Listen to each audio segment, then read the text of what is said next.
C'est parti. Alors, bonsoir tout le monde. Bienvenue à cette séance du Conseil du 18 novembre 2025. Alors, on est un petit peu en retard, 19h32. Avant de débuter, juste vous présenter une nouvelle conseillère et un nouveau conseiller. Donc, Mme Céline Robillard, ici, district numéro 2, et M. Marco Boudreau, donc district numéro 6. Alors, voilà. Vous avez des documents à l'arrière si vous voulez les utiliser. Est-ce que le son sur Facebook est bon? Oui. Très bon. Alors, restez branchés sur Facebook parce que des fois, le son n'est pas bon, puis les gens nous en parlent et on verra à ce moment-là arrêter la séance pour faire la correction avec Kevin, là, qui est au son et image. Voilà. Donc, projet d'ordre du jour, séance 8 novembre 2025, 19h32, comme je disais tantôt. Vérification du quorum et je vous demanderai de fermer vos cellulaires aussi. Fermez la sonnerie de vos cellulaires, s'il vous plaît. Vérification du quorum et ouverture de la séance. Est-ce que j'ai un proposeur? Je propose. Proposé par M. François Beaujolier. Est-ce que j'ai un appuyeur? Appuyé par Mme Lynn. Oui, excusez, parce que je n'étais pas sûr. Le son, les voix, je vais me familiariser avec la voix aussi. Appuyé par Mme Lynn Clermont, à ma droite, ceux qui sont en faveur. D'accord. La voix après séance. D'accord. À ma gauche. D'accord. Alors, c'est unanime. Donc, point 2, ordre du jour, proposé, appuyé, résolu. Peut-être juste vous dire que ceux qui ont la feuille devant eux ou qui l'ont sur leur cellulaire, parce qu'on l'a envoyé, il était disponible sur le site Internet et non par la poste, malheureusement. Je ne pense pas qu'on n'a pas envoyé le document par la poste, M. Maheu, exact. Donc, on reporte le point 6.5. Donc, le point 6.5 va être reporté. Pour le reste, il n'y a pas de modification. Peut-être une, mais on le verra dans le courrier tantôt. Donc, est-ce que j'ai un proposeur pour l'ordre du jour? Proposé par M. Marco Boudreau. Est-ce que j'ai un appuyeur? J'appuie. Appuyé par Mme Lucie Ouellette. À ma droite, ceux qui sont en faveur. D'accord. À ma gauche. D'accord. C'est unanime.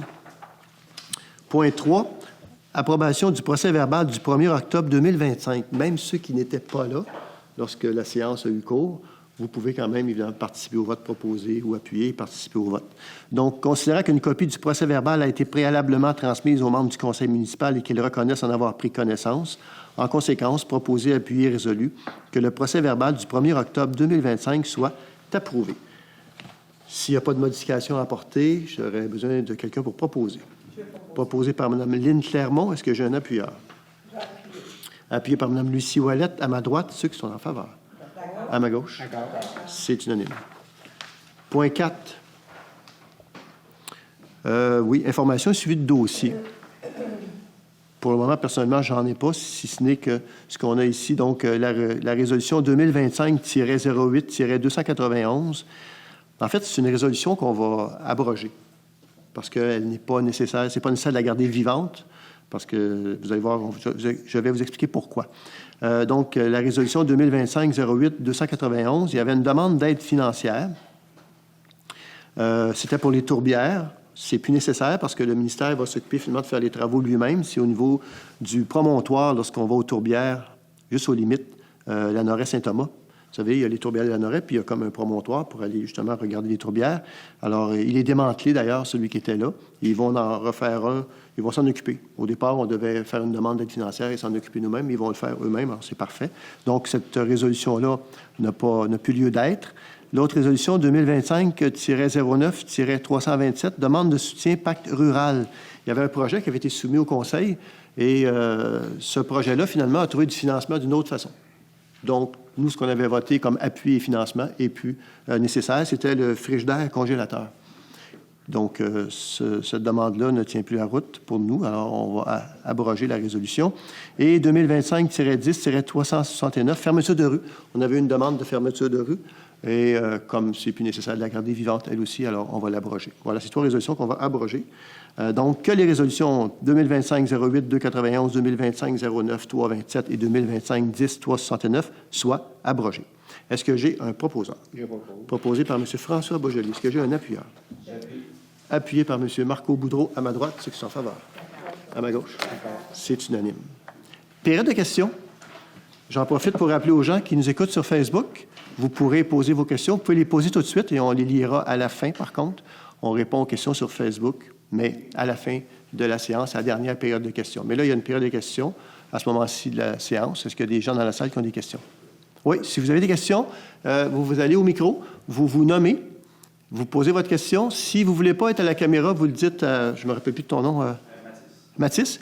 Vous dites à Mathis, je ne veux pas être à la caméra, mais il faut aller au micro pareil pour que les gens qui sont sur Facebook puissent bien... Et de parler vraiment près du micro et de ne pas tourner la tête pendant que vous parlez pour que les gens entendent bien. Non, il faut que les gens entendent bien la question. Bien, de gauche à droite. À gauche, à droite, je n'ai pas le droit de bouger la tête à gauche, Allez-y. à droite. Ouais, bonjour. Bonsoir. Mon nom, c'est Daniel Meilleur.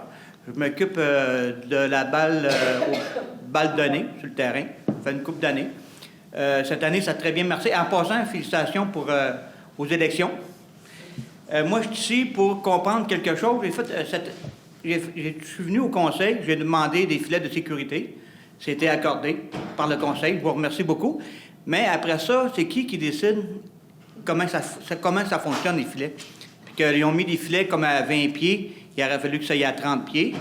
Et en arrière de l'abri des frappeurs, il n'y a pas de filet. Fait que toutes mes fausses balles, ils passent par là. Fait que c'est comme... J'avais fait l'ouvrage, mais comme à 50 mettons. Puis que la plupart des fausses balles passent où est-ce que l'abri du frappeur, où est-ce que le frappeur frappe. Puis ça, c'est pas juste des adultes, parce que la balle, il y a du baseball mineur qui vient pratiquer le samedi. Puis c'est la même affaire, les balles passent par-dessus le dogard, l'abri du frappeur. Juste savoir pourquoi ça a été fait de même. Parce que moi, j'ai demandé, avant qu'ils fassent les filets, j'ai demandé qu'ils fassent une étude de marché, qu'ils aillent voir à la Valtrie, qu'ils aillent voir un petit peu partout. Puis ça s'est pas fait comme moi, j'ai demandé. Mm-hmm. Je ne sais pas c'est qui décide. On m'a dit, j'avais été voir monsieur le nouveau, là. Wissem. Wissem. Et je vais été voir avant la madame qui s'appelait Hélène.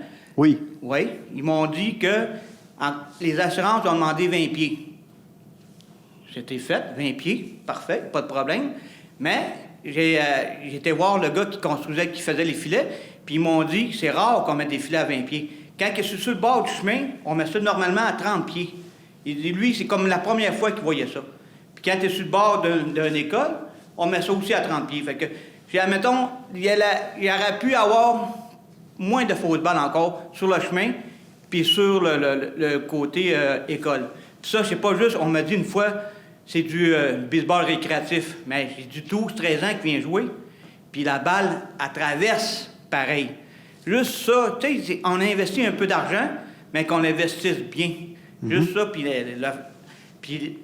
3/4 de mes balles, fausses balles, ils passent en arrière de l'abri des frappeurs. Fait que tous les jeunes, puis il y a beaucoup de monde qui s'en aille au marché Richelieu ou à la pharmacie, hein, là, ils cherchent tout le temps. On dit « Attention! » Parce que les balles passent là. Juste qu'il y ait un suivi ou puis que ça soit fait au début de l'année, mettons. OK. C'est possible. C'est Daniel, c'est ça? Moi, c'est Daniel, le meilleur. Je suis le seul meilleur à l'Anaret. C'est ça. Non, mais, M. Meilleur, je vous invite à rencontrer à nouveau Wissem. Oui, Il va écouter la séance du conseil de toute façon, oui. Puis il va prendre note de ce que vous venez de dire. Nous, c'est certain qu'on travaille avec les assurances. C'est ça. Toutes les fois, vous me dites les assurances, mais les assurances, ils n'ont pas dit 20 pieds, c'est correct. Ils n'ont pas dit 30 pieds, c'est pas correct. Là. Il aurait fallu... Oui, j'ai vu le papier d'assurance. Oui.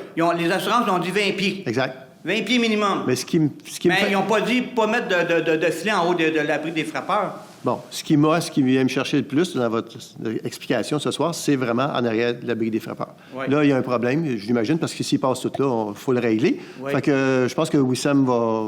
Wissem a pris des photos, parce que la dernière game que j'ai faite, il est venu voir, puis il a pris des photos, okay. il a checké ça, puis il y a eu beaucoup... Je suis content, il y a eu beaucoup de fausses balles, puis il dit qu'il va y voir. Bon. Mais j'aimerais ça que ça soit fait au début de l'année pour pas qu'il y ait d'accident. Puis que c'est vraiment le monde, ils font... Vous allez les rencontrer, j'imagine, parce que vous allez regarder pour faire un calendrier l'année prochaine, c'est ça? Oui. Bon. On va faire ça. Donc, gardez contact avec lui. Et puis, moi, je vais le rencontrer aussi. Puis, on va discuter de ça. Mais s'il était là, en plus, il a pris des photos. S'il y a vraiment, il y a vraiment un endroit précis où la balle passe quand même, on va le corriger. Oui, c'est correct. Mais qu'est-ce qui est décevant? Qu'est-ce qui est choquant? Je suis content qu'il y ait des filets. Mais pourquoi qu'il n'y a pas eu... Pourquoi vous ne faites pas ça comme il faut tout de suite au départ? Et pourquoi il n'y a pas eu des études de marché ou je ne sais pas trop? Là. Vous savez, poser les filets, c'est correct, mais il faut les poser comme il faut. Est-ce que ça a été fait selon des standards pour des frappeurs adultes? C'est ça. Je ne suis pas certain, parce que le terrain comme tel, il est junior. Mais si vous me dites qu'un junior la tape par-dessus pareil. Oui, ben oui. Mais si dans les standards qui sont décrits dans un manuel quelque part, ils disent que le standard pour les juniors, c'est 20 pieds, puis les assurances disent que c'est 20 pieds, la municipalité aurait fait 30 pieds. Là, on serait peut-être fait dire, pourquoi vous avez fait 30 pieds? C'est pas nécessaire, 20 pieds, c'est suffisant. En tout cas, c'est jamais parfait. C'est ridicule mais je comprends votre argumentaire, puis à tout le moins, pour ce qui est dans l'arrière du marbre, là, Déjà là, juste en arrière du on va le marbre, là, corriger, j'ai c'est ça. demandé aux installateurs, ils coupent chaque coin, Ouais. OK? Puis là, ils font ça à tous les vieux terrains. Ils coupent chaque coin du dogard, puis là, ils mettent un filet.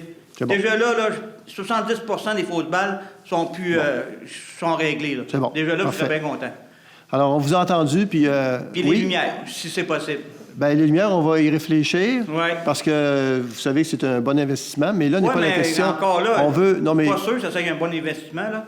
Non, mais je veux dire, en termes les de... Les poteaux sont bons, ils prennent juste les modules. Non, c'est les poteaux, je pense qu'il va falloir les changer. On s'en reparle de ça, OK? On s'en reparle. Mais non, on veut l'éclairer, ça, c'est clair. Excusez le jeu de mots, là, mais c'est évident qu'il faut l'éclairer. Surtout que cette année, là, là-bas, c'était fort, là. J'ai eu beaucoup de monde, là. Oui. C'est fou, là, puis ça va aller en montant. Fait que puis moi, là, je fais le lundi, mercredi, mais je vais faire pour les plus jeunes, là, des essais, comment on appelle ça, des initiations OK. pour les jeunes, le jeudi ou vendredi. Tu sais, il faudrait que ça monte un petit peu plus, mais il faudrait comme donner un petit peu plus, donner de l'amour sur le terrain aussi, là. OK, c'est bon. C'est bon? Ça marche. Mais gardez contact avec Wissem, Oui. M. Maillard. Merci beaucoup. Merci à vous. Bonne journée à vous. Bonne journée à tout le monde. Bonsoir. Est-ce qu'il y a d'autres questions des gens dans la salle? Ça va? Oui? Si vous voulez aller au micro et vous nommer, s'il vous plaît. Caméra, s'il vous plaît. Alors, mon nom, c'est Daniel Dubé. Moi, je demeure sur la rue La Roche-Nord. C'est la 4e fois que je viens assister à la séance.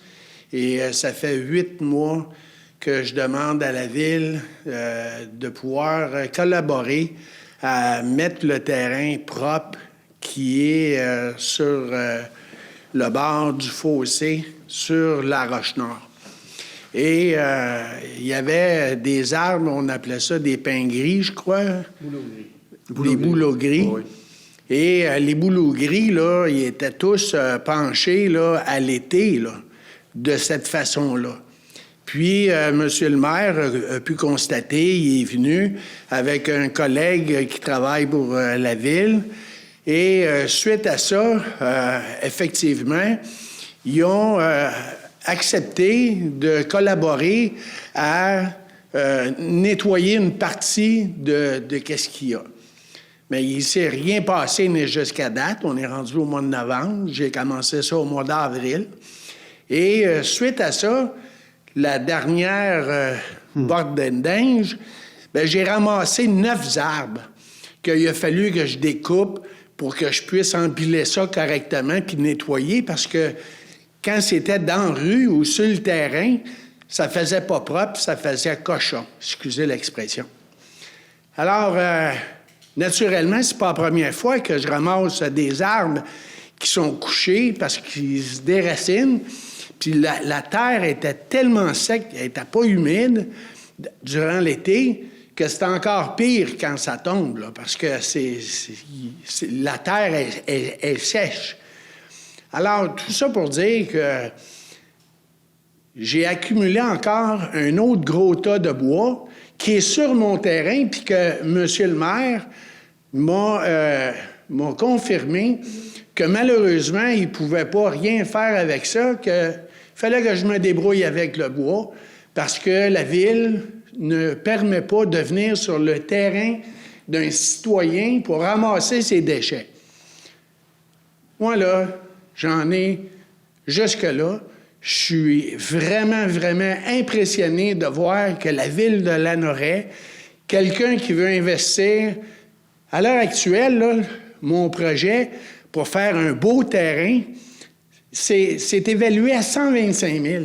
On ne parle pas là, de 5 000 piastres ou d'une gogosse.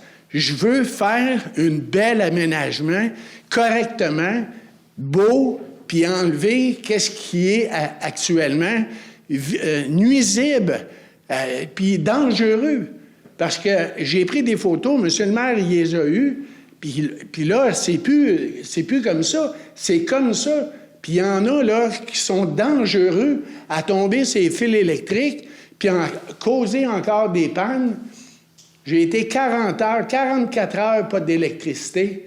Ça a été l'enfer. Mais, tu sais, quand tu regardes tout ça, puis les fils, là, monsieur le maire, je lui ai envoyé les photos, c'était couché. Il y avait un arbre qui était couché sur les fils. Il tenait par les fils. Je peux pas croire que ça a tenu le coup. Je suis vraiment découragé. Puis je demande à la ville, cette fois-ci, là, s'il vous plaît, là, faut faire quelque chose. Moi, là, je veux juste aménager ça correctement. Puis oui, il y en a 1 ou 2 ou 3 arbres qui me nuisent à faire mon aménagement, mais j'ai dit à la ville, je crois que c'est les chênes rouges que vous avez favorisés pour à planter. Je suis prête à le faire, puis à investir, puis à m'engager par écrit à remplacer ça par des beaux arbres matures. Mais lorsque ça va être terminé, que ça va être beau, ça va être propre, puis je pense que ça va juste donner un look un peu plus convivial à vivre à Lanoraie. Alors, regardez les photos que j'ai envoyées à M. le maire, puis vous allez voir, ça a l'air d'une soue à cochon. Excusez-moi l'expression, mais c'est la réalité. C'est tout ce que j'avais à dire. Peut-être quelques précisions par rapport à ce que vous disiez que je vous ai dit. C'est que, en fait, vous avez ramassé des branches sur le terrain de la municipalité parce que votre propriété a une ligne de délimitation.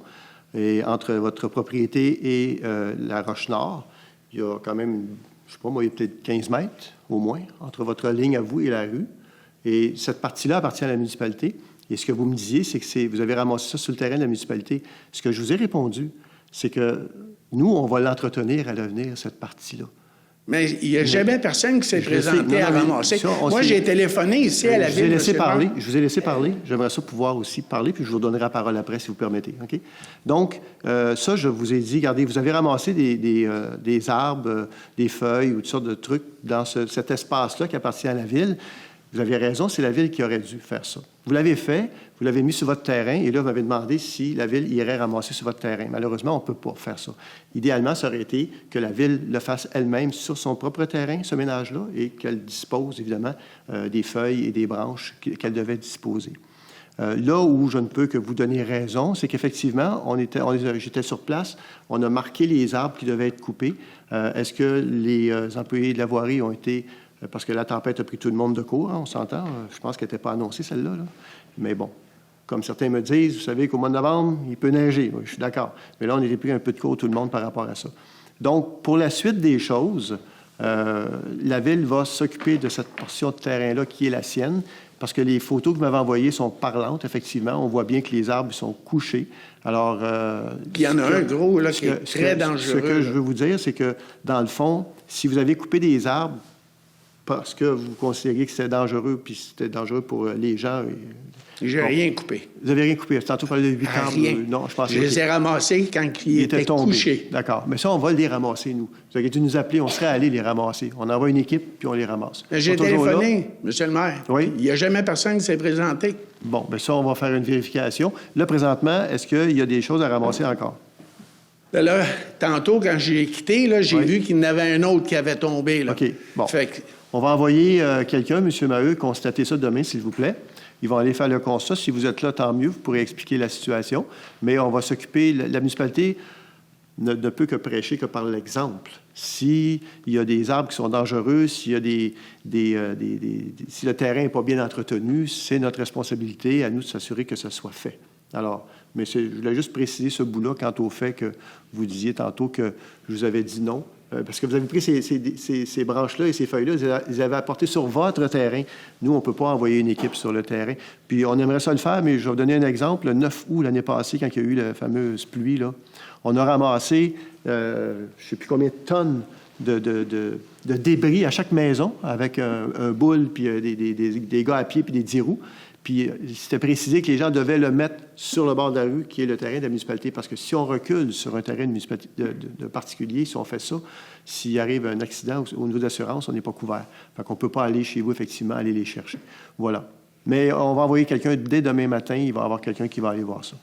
Alors, si j'ai bien compris, c'est que il faudrait que je mette tout le bois que j'ai accumulé sur mon terrain, sur le terrain de la ville, pour que vous puissiez le ramasser. Bien, ça, on en a parlé de ça. Vous vous rappelez, quand je suis allé chez vous, je vous ai dit, bien, vous pouvez toujours le remettre là où il était, mais entre vous et moi, on s'entend que vous pouvez toujours faire ça, là, parce que si ce bois-là, il vient vraiment du terrain de la ville, puis vous l'avez mis sur votre terrain, puis là, vous avez des amoncellements. Je ne sais pas, est-ce qu'ils ont été ramassés, ceux-là, depuis? Est-ce que vous les avez ramassés depuis qu'on s'est vu? Non, j'ai juste ramassé les feuilles. Ils sont toujours là. Donc, les tas de branches qui sont là.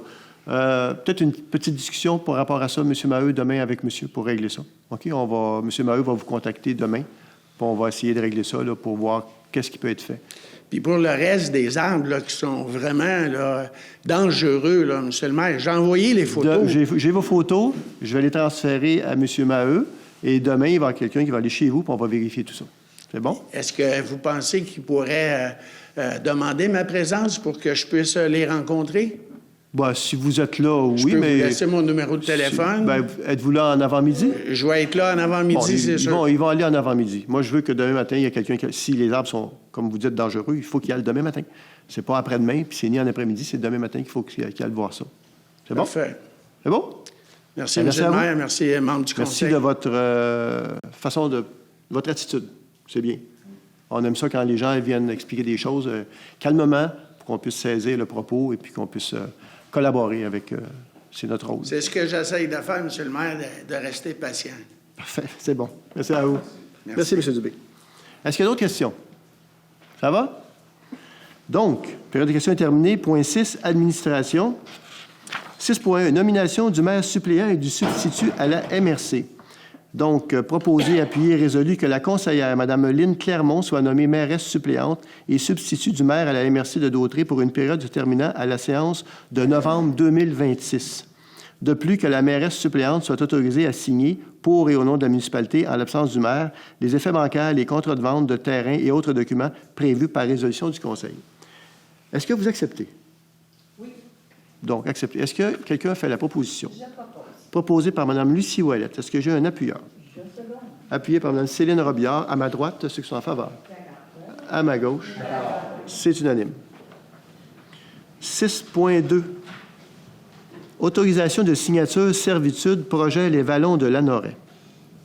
Proposé, appuyé, résolu d'autoriser le maire et le directeur général et greffier trésorier à signer pour et au nom de la municipalité de Lanoraie un acte de servitude avec Hydro-Québec et Bell Canada pour l'établissement des droits réels de servitude pour les lignes électriques et de télécommunications sur les lots 6 115 320 et 6 529 089. Le projet des Vallons, c'est à l'est. Vous avez, en fait, c'est entre le terrain de soccer et la rue Josée. Et la servitude dont Hydro-Québec a besoin pour planter des poteaux, je pense que c'est 4 ou 5 poteaux. Donc, ça serait du côté sud. Donc, si on prend le terrain de soccer, le côté sud et le long du terrain de soccer, puis ça tournerait vers le nord après. Donc, en parallèle avec la rue Josée ou la future rue qui est là, dont j'oublie toujours le nom de... Monsieur Piché, donc la rue Piché, voilà. Donc, voilà, c'est des servitudes. Évidemment, on a vérifié que les poteaux ne venaient pas en contravention, je dirais ça comme ça, là, créer des dangers là, pour les joueurs de soccer, là, parce qu'on s'assurait de ça. Mais c'est clôturé pour ce qui est du côté parallèle à la rue Piché. C'est clôturé, donc il n'y a pas de problème pour ces poteaux-là. Puis, de l'autre côté, il y a une fameuse butte de terre là, qui vient justement empêcher qu'un joueur puisse, par mégarde, continuer tout droit et donc avoir un accident avec le poteau. Voilà. Ça va? Est-ce que j'ai un proposeur? Je propose. Proposé par Mme Lynne Clermont. Est-ce que j'ai un appuyeur? J'appuie. Appuyé par Mme Lucie Ouellette à ma droite, ceux qui sont en faveur. D'accord. À ma gauche. C'est unanime. Remarquez, si vous avez des questions, avant que je demande le vote sur une résolution, vous pouvez vous levez la main, vous allez au micro, vous vous nommez et vous posez votre question. Si le vote est demandé, par contre, vous pourrez poser la question subséquemment, donc après que le vote a été fait. En fait, on n'interrompt pas un vote lorsqu'il est en cours, lorsqu'il est en fond. Voilà. 6.2 toujours, autorisation de signature, prolongement de la rue Janine.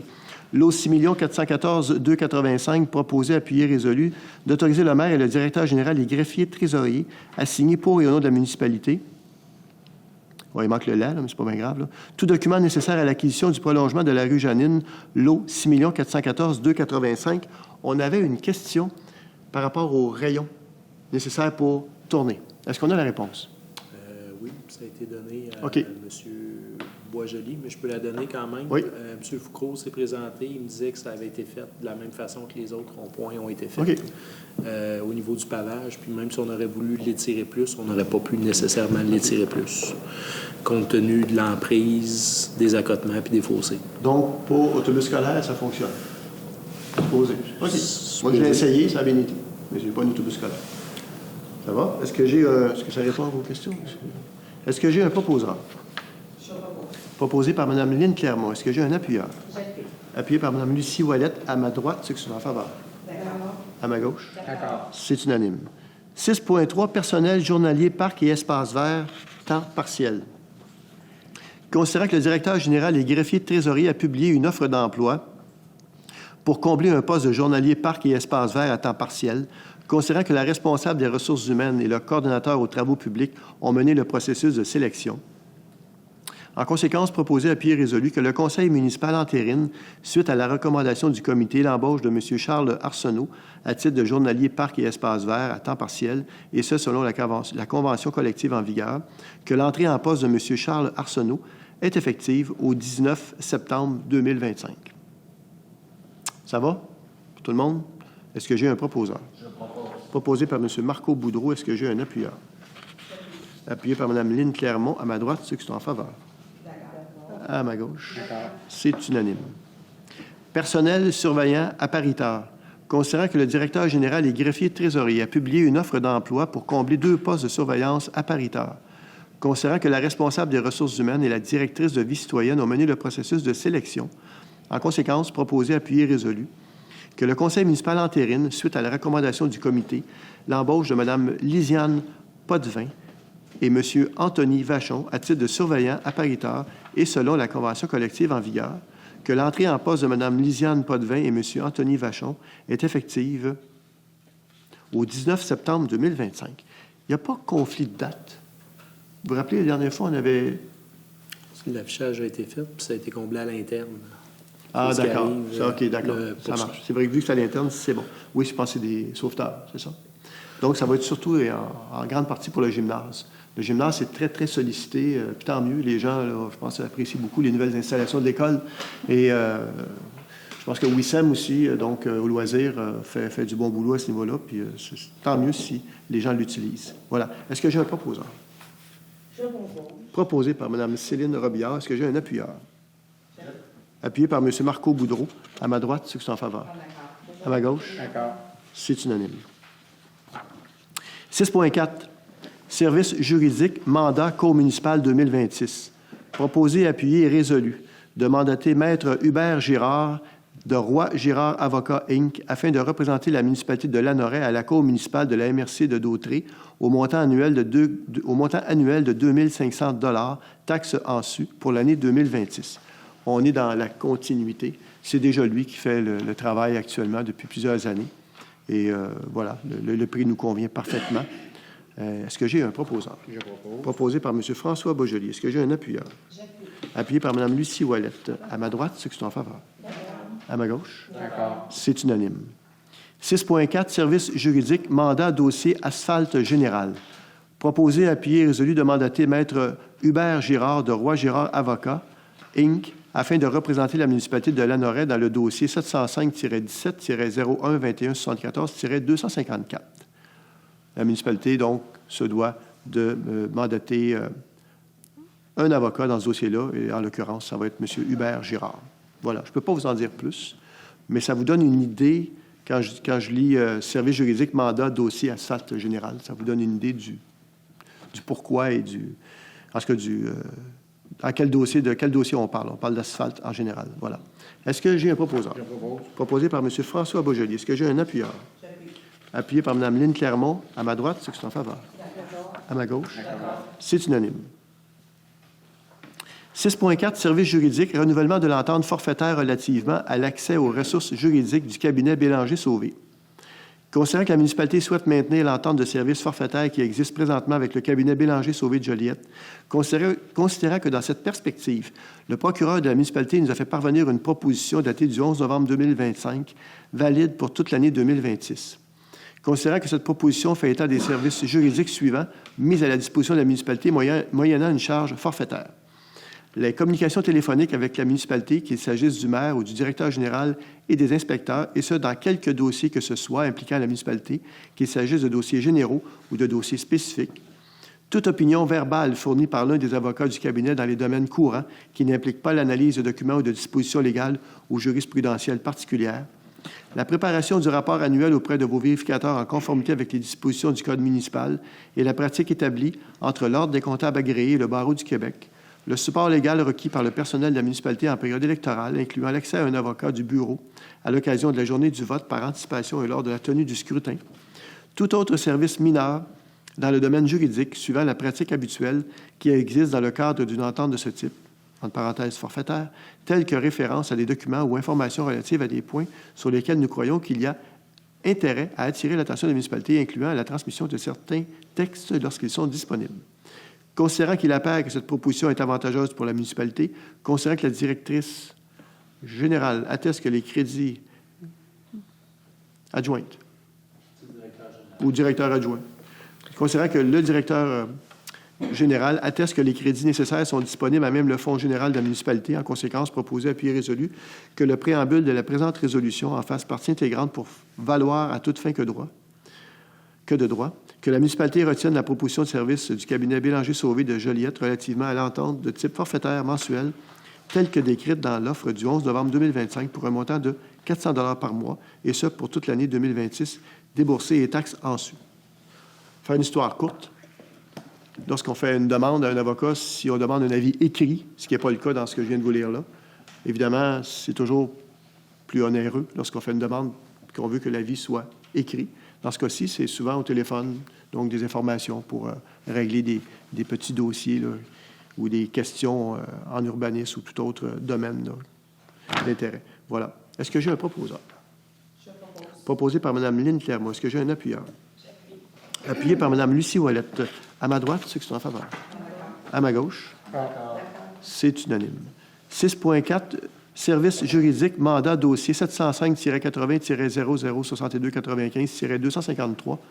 Proposé, appuyé, résolu de mandater Bélanger-Sauvé, avocat, afin de représenter la municipalité de Lanoraie dans le dossier 705-80-0062-95-253. Je ne peux malheureusement pas vous en dire plus. Alors, c'est strictement confidentiel. Voilà. Est-ce que j'ai un proposeur? Proposé par Mme Lucie Ouellette. Est-ce que j'ai un appuyeur? Appuyé par Mme Lynne Clermont. À ma droite, ceux qui sont en faveur. À ma gauche? C'est unanime. Le 6.5 est reporté, comme j'avais dit tantôt au tout début. Ça nous amène à 6.6. Circonflexe, autorisation à déposer pour l'appel de projet. Considérant que la structure actuelle du prêt de matériel au centre sportif est désuète et présente plusieurs contraintes majeures, en conséquence, proposé, appuyé, résolu, d'autoriser la directrice de vie citoyenne à déposer une demande de soutien financier dans le cadre de l'appel à projet Circonflexe, afin de soutenir la mise en place de comptoirs de prêt d'équipement structurés au centre sportif. En fait, on va tout simplement faire une demande de subvention pour justement avoir de l'équipement ou avoir des outils là, qui nous permettent de renouveler certains équipements. Donc, service de prêt au centre sportif. Ça va? Est-ce que j'ai un proposeur? Je propose. Proposé par Mme Céline Robillard. Est-ce que j'ai un appuyeur? Appuyé par M. Marco Boudreau. À ma droite, ceux qui sont en faveur. À ma gauche. C'est unanime. 6.7. Comité consultatif d'urbanisme, mandat. Proposé, appuyé, résolu que la conseillère Mme Marie-Ève Mondard soit nommée sur le comité consultatif d'urbanisme. Donc, il faut évidemment nommer quelqu'un qui accompagne les 7 bénévoles sur le comité. Un membre du conseil, évidemment. Et il y a toujours un officier de la municipalité qui les accompagne aussi dans leur délibération. Est-ce que j'ai un proposeur? Je propose. Proposé par Mme Lynne Clermont. Est-ce que j'ai un appuyeur? Appuyé par Mme Lucie Ouellette. À ma droite, ceux qui sont en faveur. À ma gauche, c'est unanime. Ça nous amène aux travaux publics. Projet jeu d'eau, mandat laboratoire. Proposé, appuyé, résolu de mandater la firme Les Services EXP au montant de 14 490, taxes inclus, pour les services de laboratoire pour le contrôle qualitatif des matériaux dans le cadre du projet jeu d'eau. Comme vous savez, le 1er octobre dernier, on a donné le contrat des jeux d'eau et le tout doit être fonctionnel le 12 juin l'année prochaine. Alors là, on veut s'assurer évidemment que les matériaux utilisés sont de qualité, donc on ne peut pas se payer, ça serait mal investi que de ne pas se payer un laboratoire justement pour s'assurer de la qualité des matériaux qui seront utilisés. Voilà. Est-ce que j'ai un proposeur? Proposé par M. François Boisjoli, appuyé par Mme Lucie Ouellette. À ma droite, ceux qui sont en faveur. À ma gauche, c'est unanime. 8.2. Entretien des bâtiments, budget. Proposé, appuyé, résolu d'autoriser les montants suivants pour l'entretien de bâtiments. Un montant de 2 069... non. C'est plutôt 2 069,55. Prix à... Oui, c'est ça, quelques zéros de moins. Pris à même le Fonds général pour la mise en place de gouttières sur la partie sud du carrefour Émilie de Lanoret. Comme vous savez, le carrefour Émilie, la bâtisse appartient à la municipalité. Donc, l'installation de gouttières sur ce bâtiment-là. Un montant de 6 823 taxes reçues, pris à même le Fonds général pour les travaux de réparation de la fondation de l'Escale du Roi. Et un budget de 3 500 pour la réalisation de travaux de gouttières au pavillon Jean-Bourdon. Ça inclut aussi l'Escale du Roi. Est-ce que j'ai un proposeur? Je propose. Proposé par M. Marco Boudreau. Est-ce que j'ai un appuyeur? J'appuie. Appuyé par Mme Lynne Clermont. À ma droite, ceux qui sont en faveur. D'accord. À ma gauche? D'accord. C'est unanime. 9.1. Ah là, je vais pouvoir prendre une bonne gorgée d'eau après ça. Bilan 2024 de la stratégie québécoise d'économie d'eau potable dépôt. Monsieur le directeur général, si vous voulez en faire lecture, s'il vous plaît. Ça va être une lecture sommaire. Dans le fond, il y avait des mesures de recommandation qui avaient été faites au niveau du stratégie québécoise d'eau potable. Les actions qui devaient être réalisées ont été réalisées. Fait à noter, considérant la stratégie québécoise d'eau potable, le rapport qu'on a déposé, l'indice de fuite de la municipalité a baissé en 2024. Donc, on continue à essayer d'améliorer la situation. Puis au niveau des normes pour le nombre de litres d'eau déposée, si on veut consommer par personne, là, on fait bonne figure par rapport à ça. C'est ce que j'avais à dire. Donc, ce que vous nous dites, c'est que les citoyens font bon usage de la ressource. Oui. C'est bien. OK. Merci. Des questions par rapport à ça? Ça va? Ça nous amène, loisirs, il n'y a rien de spécial. Ça nous amène au point 11, urbanisme et mise en valeur du territoire. Alors là, il y a une longue résolution. Alors, je me lance. 11.1, approbation d'un projet particulier de construction, modification ou occupation d'un immeuble, le lot 5 515 390, rue François-la-Liberté, ce qu'on appelle le fameux PPC-moi. Considérant que le projet particulier, le PPC-moi, portant le numéro 2024-5063, vise à construire un bâtiment d'habitation de 20 unités de logement à loyer abordable et médian sur 2 étages et dont les loyers sont assujettis aux normes de la Société d'habitation du Québec sur le lot 5 515 390 du cadastre du Québec, pardon, ayant fond sur la rue François-la-Liberté, lequel est situé dans la zone R1-10. Considérant que le projet est assujetti au règlement sur les projets particuliers de construction, de modification ou d'occupation d'un immeuble, numéro 1086-2023, considérant que cette nouvelle offre de logement facilitera l'accès à des logements abordables pour les citoyens de la Noret, considérant que le projet est un projet structurant pour la collectivité lanoroise et qu'il est conforme aux objectifs du plan d'urbanisme, considérant que seuls les éléments suivants sont dérogatoires à la réglementation du zonage et qu'ils sont sujets à l'approbation référendaire par les personnes habiles à voter en vertu de l'article 113 de la Loi sur l'aménagement et l'urbanisme. Donc, ça, c'est les éléments qui sont dérogatoires, mais qui fait en sorte que le PPC-moi fait qu'ils sont toujours dérogatoires, mais que le projet peut quand même avancer. Donc, ce qui est dérogatoire actuellement, c'est autorisation, l'usage habitation multifamiliale 20 logements, autoriser l'entrée sur une façade autre que la façade avant ou localisée dans une cour autre que la cour avant, autoriser une toiture ayant une pente de moins de 6,12 sur plus de 80 de la superficie bâtiment, autoriser des galeries et des balcons de 1,8 m de saillie, autoriser la mise en place de conteneurs à déchets en cour avant, autoriser un total de 30 cases de stationnement au lieu de 42 cases de stationnement requises, considérant que les zones contiguës à la zone concernée R1-10 sont les zones A2, C1-15, C1-17, C2-2, C2-6, P2-4, R1-9, R1-11, R2-16, R2-39, R4-2 et R5-1, considérant qu'à l'exception des dispositions réglementaires visées par le PPC-MOI, le projet est conforme aux autres dispositions des règlements d'urbanisme, considérant que le projet de PPC-MOI est conforme aux critères d'évaluation indiqués aux articles 34 à 39 du règlement 1086-2023, considérant que les recommandations du comité consultatif d'urbanisme au conseil municipal réunion tenue le 22 juillet 2025, considérant qu'une consultation publique a été tenue le 27 août 2025 relativement à ce projet, considérant que le projet a été approuvé par les personnes habiles à voter, en conséquence, proposé, appuyé et résolu d'adopter, conformément au règlement sur les projets particuliers de construction, de modification ou d'occupation d'un immeuble PPC-MOI, numéro 1086-2023, la présente résolution finale ayant pour effet d'accepter la demande de projet particulier de construction, de modification ou d'occupation d'un immeuble portant le numéro 2024-5063 pour autoriser la construction d'un bâtiment d'habitation de 20 unités de logement à loyer abordable et médian sur le lot 5 515 390 du cadastre du Québec, ayant front sur la rue François-Laliberté, lequel est situé dans la zone R1-10 aux conditions suivantes. Qu'un minimum de 5 unités à loyer abordable et 15 unités à loyer médian soient inclus et maintenus à même le total des 20 prévus.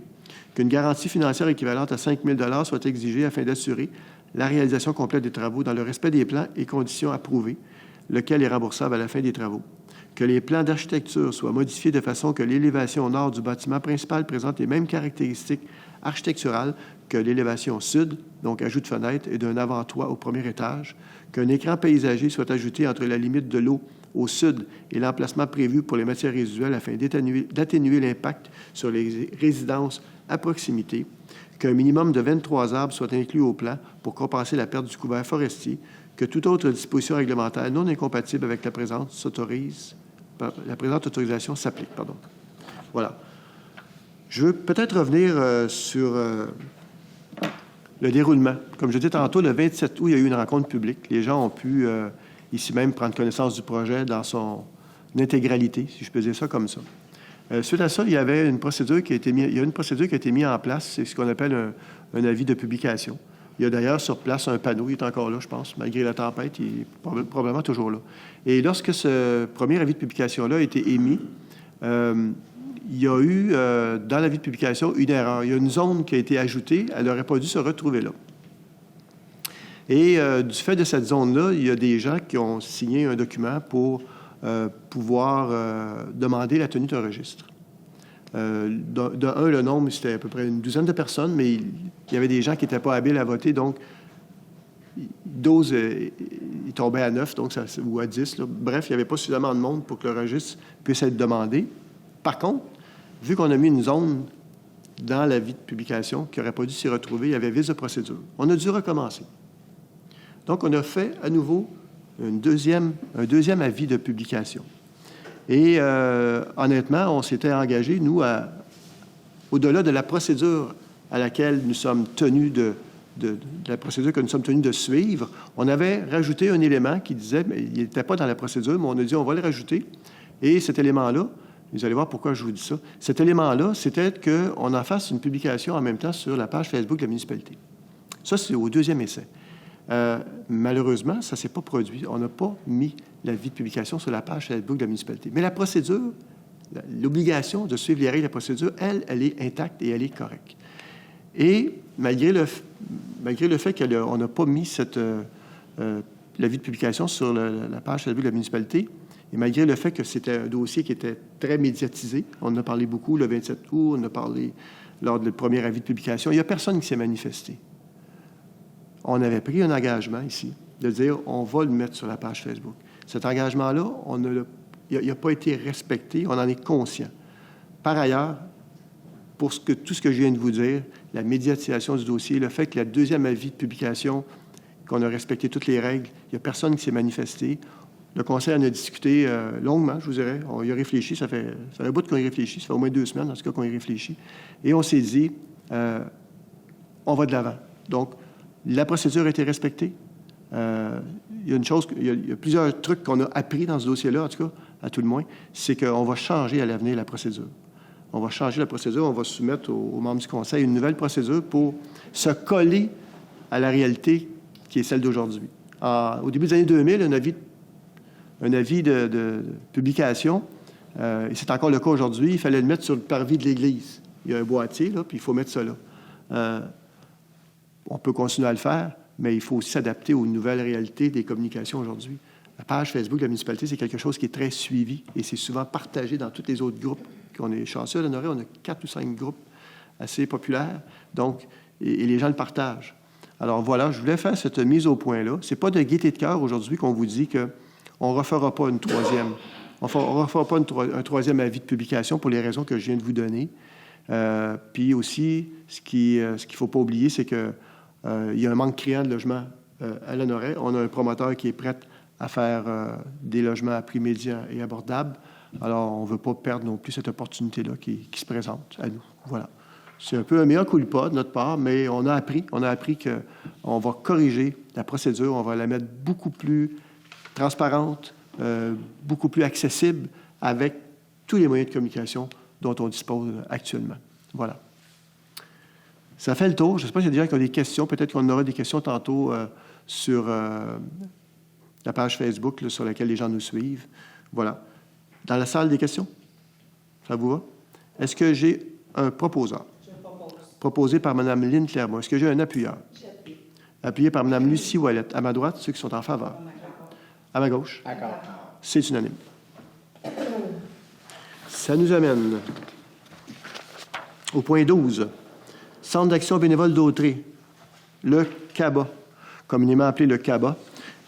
Proposé, appuyé, résolu qu'un montant de 300 $ soit versé au Centre d'action bénévole d'Autrey pour leur collecte de fonds annuelle. Vous le savez, le CABA rayonne, il est basé à Berthier, mais il rayonne beaucoup à l'Honoret.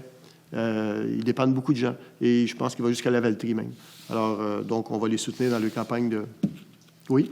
23. J'ai oublié. La 23. Laquelle? À 11,2. Je ne l'ai pas. Ah oui. Ah, désolé. Ben, j'y vais revenir. On va finir celui-là. D'accord. Ça vous va, M. Maheu? Je ne vous mêle pas trop, c'est bon? Donc, est-ce que j'ai un proposeur pour verser un montant de 300 $ proposé par M. Beaujolais? Est-ce que j'ai un appuyeur? Appuyé par Mme Lucie Ouellette. À ma droite, ceux qui sont en faveur. À ma gauche. C'est unanime. Oui, 11.2, effectivement. Avis de motion et dépôt du projet de règlement 1071-5-2025 modifiant les règlements de construction 107-92 et 271-90 concernant les dispositifs anti-refoulement. La conseillère ou le conseiller donne avis de motion indiquant qu'un membre du conseil pourra proposer à la prochaine séance ou à toute autre séance subséquente du conseil un règlement modifiant les règlements de construction 107-92 et 271-90 concernant les dispositifs anti-refoulement. Tantôt, on avait M. Maillard qui nous parlait que les assurances, bien, oui, on se colle évidemment à ce que les assurances nous demandent. Est-ce que parfois on peut faire plus fort? Peut-être. Mais dans ce cas-ci, il faut faire un peu plus fort. C'est ce que la mutuelle des assurances des municipalités, donc celle qui assure la municipalité de Honoret, qui assure l'ensemble des municipalités du Québec, nous propose de faire. On va venir renforcer, si on veut, le règlement pour s'assurer qu'on reste couvert, évidemment, par les assurances à ce niveau-là. C'est une exigence de la mutuelle d'assurance des municipalités. Est-ce que j'ai un proposeur? C'est l'avis de motion. L'avis de motion, vous avez raison. Est-ce que vous donnez l'avis de motion, madame? Madame Clermont donne l'avis. Voilà, quand on se mélange une fois, après ça, on se mélange. J'ai essayé de ne pas relayer celle qui a précédé. Oui, Opération Nez Rouge. Alors, proposer un appui résolu qu'un montant de 200 $ soit versé à Opération Nez Rouge Joliette de la Naudière. Pas besoin d'explication. Pour ça, tout le monde comprend l'objectif. Est-ce que j'ai un proposeur? Proposé par M. François Beaujolais. Est-ce que j'ai un appuyeur? Appuyé par Mme Céline Robillard. J'ai-tu demandé le vote tantôt? Non, c'était un avis de motion. Oui, allez-y. Je voudrais personnellement remercier Opération Nez Rouge qui se sont déplacés lors de la journée sécurité routière. Les bénévoles, tout ça. Donc, merci beaucoup de votre temps. C'était leur congrès à Québec, mais ils ont réussi, pareil, à dépêcher 2 personnes. Donc, ce fut très apprécié. Merci. Donc, j'avais un appuyeur proposeur. Il manque le vote. À ma droite? D'accord. À ma gauche? D'accord. C'est unanime. Vous vouliez ajouter d'autres choses, madame? Vous vouliez ajouter? C'est correct? Parfait. Le point 12. Organisme des bassins versants de la zone Bayonne-Adhésion. Proposé, appuyé, résolu d'autoriser l'adhésion de la municipalité de Lanoraie à l'organisme des bassins versants de la zone Bayonne et, conséquemment, autorise le paiement de la cotisation annuelle 2025-2026 au montant de 100 $. Est-ce que j'ai un proposeur? Proposé par M. Marco Boudreau. Est-ce que j'ai un appuyeur? Appuyé par Mme Lucie Ouellette. À ma droite, ceux qui sont en faveur. À ma gauche. C'est unanime. Toujours en 12, Fondation québécoise du cancer. Proposé, appuyé, résolu d'entériner l'achat d'un billet au coût de 100 $ pour un vin fromage au vignoble L'Anneau d'Or de Lanoraie au profit de la Fondation québécoise du cancer. Je pense que M. Boudreau, vous aviez assisté à ça, c'est ça? Oui. Ça a bien été? Oui. Good? Oui. C'était un très beau milieu, très bel endroit pour une belle cause parce que personne n'était à l'abri de ça. Exact. Puis il faut dire aussi que ça se passait à Lanoraie. Et donc, il y avait des gens de l'extérieur, de Saint-Thomas, entre autres. Exact. Donc, on se disait qu'il faut être présent. C'est pour ça qu'on l'entérine après coup, parce qu'on n'a pas pu le faire avant. Il n'y avait pas de séance du conseil de prévu. Mais on voulait être là. C'est quand même chez nous, on reçoit des gens. Fait qu'on s'assure d'être présent au moins. Et voilà. À ce moment-là. Voilà. Est-ce que j'ai un proposant? Proposé par M. Boudreau. Est-ce que j'ai un appuyeur? Appuyé par Mme Lynne Clermont. À ma droite, ceux qui sont en faveur. À ma gauche? C'est unanime. 12. Soutien aux sinistrés Lanaudière-Nord. Proposé, appuyé et résolu. Alors, qu'est-ce que soutien aux sinistrés Lanaudière-Nord?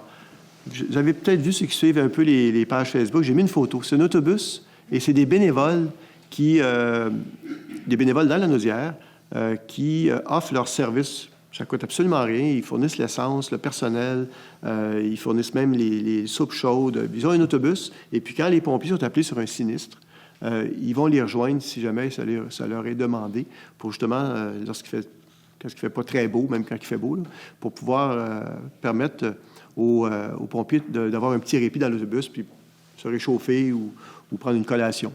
Et ils sont venus ici lors de la fameuse panne de courant qu'on a eue, là, de près de 40 heures.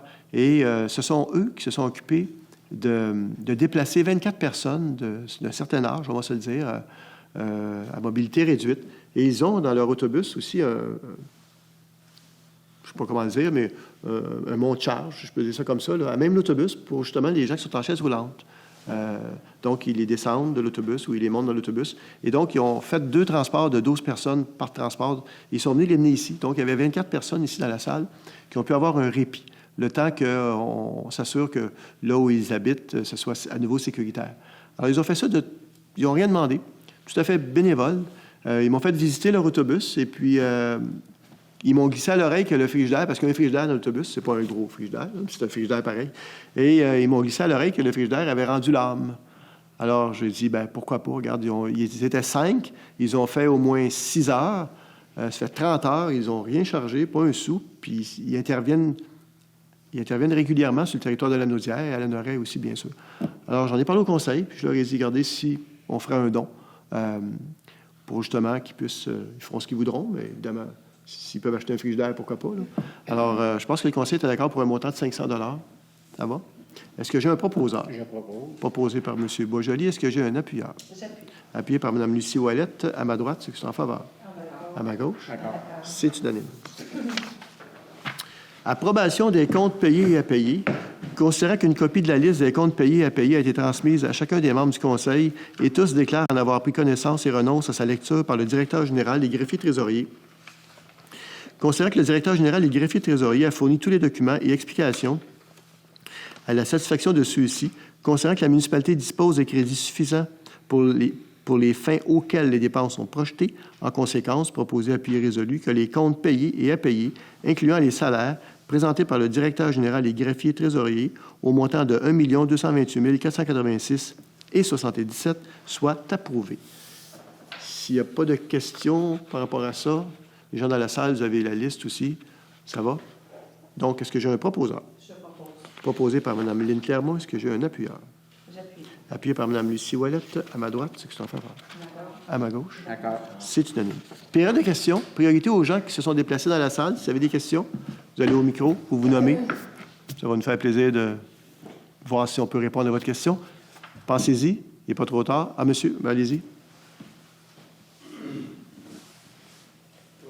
Bonjour, mon nom c'est Félicien. Je n'ai pas vraiment une question, en fait, juste pour comprendre un peu la procédure. Tantôt, je pense qu'il y a une madame qui a été nommée vice-maire, c'est pas... Mairesse suppléante. Ok, d'accord. C'est Mme Pierre. Madame, ok. Mais vous avez demandé qui est pour, contre ou quoi, mais j'ai pas vu qu'on lui a demandé si elle acceptait. Moi, je pensais que dans mon entendement, on demandait à la personne si ça a été demandé. Oui, j'ai demandé si elle acceptait. Elle a accepté. Elle a dit oui. Ah, d'accord. Ça m'a désolé. Pas de faute. Ça m'a vu comme passer. Je dis, ben, finalement, oui, quand même, la personne. Ah, ok, d'accord. C'est bon. Et puis, autre observation aussi pour les bénévoles. En fait, puisque j'ai déjà été bénévole pour la Croix-Rouge canadienne, il y a un service d'aide aux sinistrés qui fait le même travail que, comme vous dites là. Mais est-ce qu'il n'y a pas de Croix-Rouge ici ou comment? Il n'y a pas des? Ah oui, si on a besoin, on appelle la Croix-Rouge, c'est certain. S'il y a une famille qui a besoin de se reloger, à ce moment-là, on appelle la Croix-Rouge. Mais puisque la Croix-Rouge fait aussi en lien avec les pompiers, en fait, quand il y a un appel... Oui, on a une entente de signer avec la Croix-Rouge. Et je pense que c'est tant de la population, là, un montant... il y a un montant qui est précisé selon la population. Ah, OK. Oui, ça, on a une entente avec eux, puis on n'hésite pas à faire appel à eux lorsque nécessaire. Oh, d'accord. Bon, c'était juste des questions que je voulais avoir. Merci à vous. Et puis, je voulais en profiter pour remercier, en fait, féliciter toute l'équipe pour votre élection, le maire, même si j'ai écrit au maire, il ne m'a pas répondu. Je pense que... Comment vous dites? Et tu lui aurais pas répondu. Ah, ça se peut, c'est un courriel, mais oui. Écrivez-moi par texto. Outlook, là, oui, mais écrivez-moi sur texto à place. Vous avez mon cellulaire, il est public. Je vous le garantis, c'est Par texto, parce que par courriel, là, mes textos, je réponds automatiquement. Okay. Mais j'ai lu votre courriel, puis je vous remercie pour... Je prends bonne note. Merci à vous. Merci, bonne soirée. Merci. Facebook. Question de M. Martin Gagnon. Concernant les filets de baseball, est-ce qu'on avait demandé à des experts pour établir les besoins décrits à l'appel d'offres? Bien, on a fait affaire avec une firme qui connaît ça pas mal. Et nous, on s'est collé vraiment sur les exigences de l'assurance. C'est ce que je peux vous répondre. Et c'est un terrain junior, il ne faut pas l'oublier. Maintenant, est-ce que nos jeunes frappent plus fort qu'ils frappaient il y a 10, 15 ou 20 ans, puis les normes n'ont pas suivi? Ça, je ne pourrais pas vous répondre, mais on a fait, je pense qu'on s'est collé aux exigences de l'assurance. Puis la firme avec qui on a fait affaire, ils connaissent ça un peu aussi quand même. Voilà. Question de Mme India Ben, encore concernant les filets de baseball. Ceux-ci ont été installés très tardivement en fin de saison. Pouvez-vous nous confirmer s'ils sont conçus pour demeurer en place 4 saisons? Seront-ils retirés pour l'hiver? On ne les retirera pas pour l'hiver. On a eu la discussion à l'interne. On en a discuté. Et la conclusion à laquelle on est arrivé, c'est qu'on va les laisser là parce que les coûts inhérents au fait de les enlever, les entreposer, risquer de les briser, de réinstaller à l'été, on a fait un calcul assez rapide et on s'est dit qu'au final, ça risque de coûter plus cher que de les voir se faire user par nos tempêtes hivernales. Effectivement, mais on a réfléchi à la question, on s'est posé la question. Est-ce que on peut vous garantir à 100% aujourd'hui qu'on a pris la bonne décision? Non. Mais le temps nous le dira. Laissons passer les hivers et on verra ce que ça va donner au final. Question de M. Pascal Gauthier. Je trouve ça triste qu'on n'ait même pas passé à ajouter des terrains de pickleball extérieur. Vous ajoutez une journée supplémentaire au gymnase, donc pourquoi pas en mettre à l'extérieur? Ah, bien ça, c'est actuellement dans les plans, M. Gauthier. Est-ce qu'on va en faire plusieurs? Je ne sais pas, mais on veut en faire au moins un. Est-ce qu'il sera fait l'année prochaine? Je ne peux pas vous le garantir, mais c'est sûr qu'on a déjà une bonne idée de où on veut le mettre puis comment on veut le faire. Maintenant, on va parler budget là, dans quelques jours ici, les membres du conseil. Là, et je sais qu'on essaie de suivre, on essaie de suivre le rythme des changements de loisirs. On a vu la balle, c'est un bel exemple. Il y a 2 ans, personne ne jouait à la balle, puis là, tout à coup, tout le monde joue à la balle. Parfait. On pose des filets en catastrophe, et là, on nous dit, vous n'avez pas posé les bons filets par bonne hauteur. Bien, attendez un peu, là. On essaie de suivre. C'est pas toujours évident. On fait de notre mieux. Est-ce qu'on commet des erreurs? Oui, on commet des erreurs. mais c'est de bonne foi qu'on le fait, puis on veut aussi accommoder nos gens. On ne voulait pas dire aux gens du baseball, vous ne jouerez pas à balle parce qu'on ferme le terrain. Ce qui a été fait ailleurs, hein? Ça a été fait dans d'autres municipalités. Ils ont fermé carrément le terrain de balle, là. Je nommerai pas les municipalités, mais ça a été fait, ça. Nous, on a dit non. On va poser des filets, on l'a fait. Donc, on essaie de suivre la parade. On va s'ajuster. Là, c'est les pickleball qui est à la grosse mode. Au moins, on a le gymnase qui est très, très utilisé. D'ailleurs, je suis allé jouer, je suis allé essayer ça. C'est un super sport. Je le conseille à tout le monde, à tout âge. Mais on a des plans pour, comme je dis, on a des plans pour un terrain de pickleball. Mais là, on va faire les budgets. On va regarder la situation. On est conscient de la situation économique actuelle. C'est pas facile pour personne, je pense. Alors, il faut aussi être conséquent par rapport aux taxes municipales. Il y a un coût à ça, là. Mettre en place un terrain de pickleball, il y a un coût. Mettre en place un jeu d'eau, il y a un coût. Tout ça amène des sommes, et là, on veut regarder vraiment les budgets. Quand on aura la réponse là, par rapport à ça, on va nous faire plaisir de vous la communiquer, à savoir il va être où, puis quand est-ce qu'il va être prêt, mais on y travaille, ça, c'est sûr. Question de Danny. Juste ajouter, on essaie de suivre, hein? La patinoire a été refaite quand même de bout en bout, si je peux dire quasiment ça, parce qu'on a tout arraché. On a arraché 2 pouces d'asphalte, on a mis une couche d'asphalte neuve, et aujourd'hui, on a mis une surface décaquée. Alors, la patinoire, je pense que c'est un ajout. On peut pas tout faire dans la même année. À un moment donné, il faut donner des priorités. On sait que les gens aiment beaucoup le hockey, les jeunes comme les moins jeunes. Alors, on s'est concentré sur la patinoire. Le pickleball arrive, ça, c'est une autre réalité. On va s'ajuster. Oui. Question de Danny Gaucher. Vous avez parlé d'acheter des locaux au 2e étage de la nouvelle pharmacie. Est-ce qu'il y a eu des développements à ce sujet? Actuellement, on est en prospection, on est en recherche d'informations. Il n'y a pas de décision de prise encore. Madame Je voulais juste dire qu'il y a eu le terrain de soccer aussi. Oui, le terrain de soccer. C'est arrivé beaucoup en même temps. Oui, vous avez raison de le dire, 1,5 million. Alors, on ne peut pas tout faire dans la même année, là. 1,5 million, le terrain de soccer. La patinoire, c'était relativement pas pire les coûts, parce qu'on a eu une subvention qui est venue combler pratiquement 80% des coûts de réfection de la patinoire. Autre question? Question en lien avec je comprends le mandat pour le laboratoire pour les jeux d'eau. N'existe-t-il pas déjà des matériaux déjà connus pour leur durabilité, des modèles de jeux d'eau que d'autres municipalités ont déjà testés avant nous? Pourquoi devons-nous tester les nôtres et investir des coûts dans ces études? Bien, je vais vous dire, non, on ne testera pas les matériaux, là. Ce qu'on va faire, c'est que, exemple, un jeu d'eau, c'est quoi? Essentiellement, c'est de la quincaillerie, OK? Et c'est du béton. On s'entend, là. Un jeu d'eau, c'est pas mal ça. Bon, il y a la fondation, etc. Mais essentiellement, c'est de la quincaillerie, tuyauterie, hein, avec des modules de jeu, et c'est du béton. La qualité laboratoire, à moins que je ne m'abuse, et vous me corrigerez, M. Maheu, directeur général, mais la coulée de béton, s'il y a de quoi qui est important, c'est bien ça. Et le laboratoire va être sur place, justement, pour s'assurer que le béton qui arrive de l'usine, dans le camion, il va être testé avant même d'être mis en place. Et il va y avoir des échantillons qui vont être pris, qui vont être conservés, qui vont être analysés en laboratoire pour venir confirmer par la suite si le béton correspond aux normes qui ont été établies pour la fabrication du jeu d'eau. Alors, c'est à peu près les éléments les plus importants d'un jeu d'eau. Alors, on n'est pas en train de tester des matériaux pour partir un nouveau matériau. Non, c'est pas ça. L'idée, c'est des matériaux qui doivent être s'assurer qu'ils sont bien calibrés lorsqu'ils arrivent, s'assurer de leur qualité lorsqu'ils arrivent, s'assurer que tout ça soit dans des conditions optimales aussi pour la mise en place, la finition, etc. Question de Martin Gagnon. Est-ce que vous allez publier tous les avis sur la page Facebook et officiellement enchasser cette décision par résolution telle que prévue par le Code municipal? Enchasser quoi? Vous répétez la question? Est-ce que vous allez publier tous les avis sur la page Facebook et officiellement enchasser cette décision par résolution telle que prévue par le Code municipal? La question n'est pas assez précise.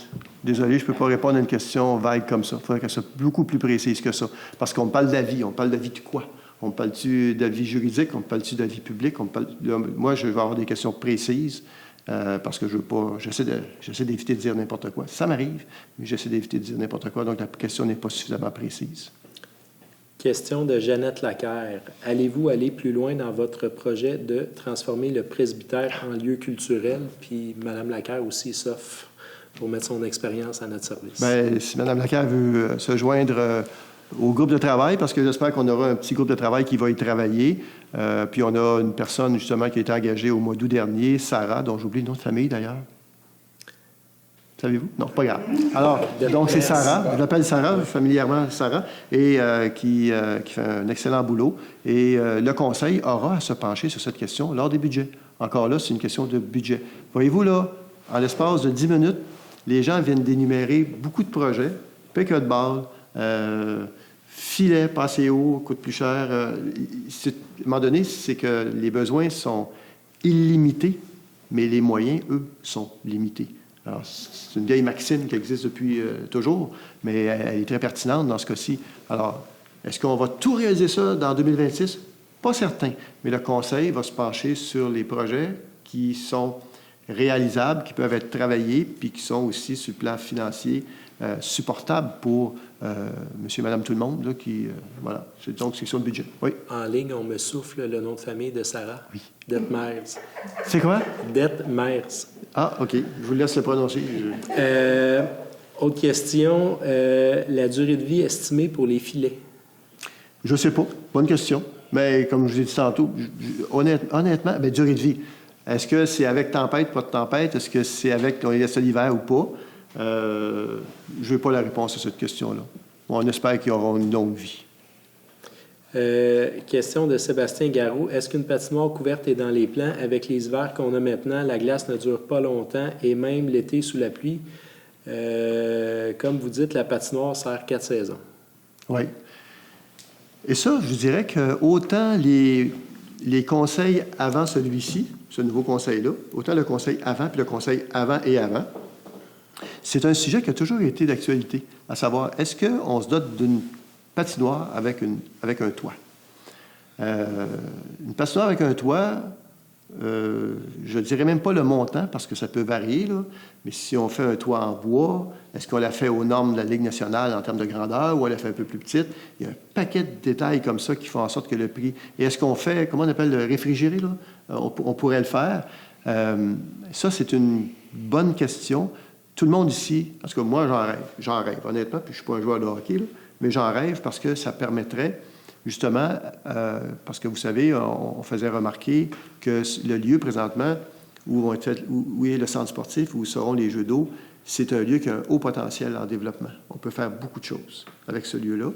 Et donc, puis il y a eu un croquis aussi qui a circulé durant la campagne, où il y a une patinoire, justement, sur ce croquis-là. Donc, est-ce qu'on veut... Parce que moi, personnellement, je veux une patinoire avec un toit. La réponse, c'est oui. Est-ce qu'on a les moyens? Peut-être, mais il faut l'évaluer. Il faut l'évaluer parce que là, on parle plus de centaines de milliers de dollars, mais on parle de quelques millions de dollars. Encore là, on regarde l'économie, on regarde les gens qui ont de la difficulté des fois à joindre les deux bouts, puis on veut pas non plus... On a le taux de taxe le plus bas dans toute la région. Bon, on veut que ça reste comme ça aussi. Alors, on ne veut pas non plus surtaxer. Et là, on aura des choix. Le Conseil aura des douloureux choix lorsqu'il va se réunir pour justement établir le budget. Parce qu'un coup que l'épicerie est payée, comme on dit, bien, il n'en reste pas tant que ça à investir. Donc, il y a des choix qui devront être faits par rapport à tous ces beaux projets. Précision de M. Gagnon. Vous parliez des avis publics ce soir, donc ma question visait les avis publics en général, pas simplement ceux pour PPC-moi. OK. Pour les avis publics, la loi permet aux municipalités d'établir sa propre procédure. C'est ce que je disais tantôt. Alors, ce qui va être fait, c'est qu'on va revoir la procédure pour s'assurer qu'elle corresponde aux nouveaux moyens de communication qui sont les plus performants, qui rejoignent le plus de monde possible.